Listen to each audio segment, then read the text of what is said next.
What's up mga katito? Siyempre pag bulalo ang hanap natin at Tagaytay, isa sa mga pumapasok sa isipan natin ay ang Mahogany Market.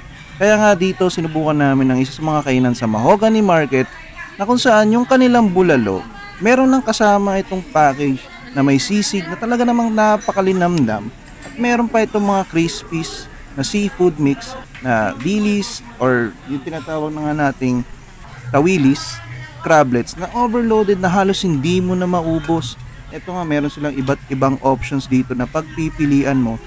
At yung na-order namin ay good for 5 persons na meron na to kasama na drinks at rice at meron pa siyang iba't iba sa package niya. Pero syempre, ang malupit niya, may libre pa silang kape dito nila kuya.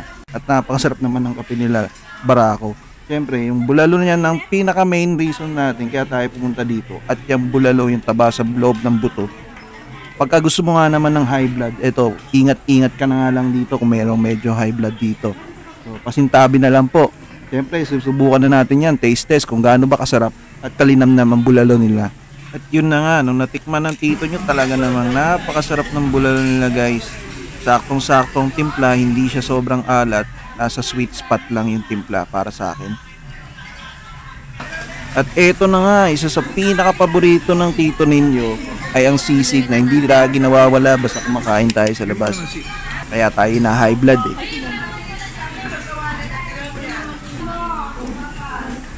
Ano po yun? Ang masasabi ko lang sa sisig nila, saktong-sakto yung lasa guys. Napakasarap ng pagkakaluto niya. Tama-tama. Mainit-init pa pagka-serve sa'yo dahil sizzling hot yung sisig nila. Talaga namang mapaparas ka dito kung mahilig ka sa rice. Nako, extra rice ka pa dito. Kita mo naman yan guys, oh. So, lahat pala ng in-order namin na to, may kasama na siyang beef steak, laing, crispies, tsaka yung sisig, pati na rin yung bulalo. At may kasama na rin itong drinks na iced tea at may 5 rice na rin. So lahat pala to nagkakahalaga lang ng 1,900 pesos ang binayaran namin. So ang pwesto pala nila dito guys, ang pangalan ng store nila is ang Romel Food House. Shoutout na lang kay kuya na nag-serve sa amin. Kita kits ulit.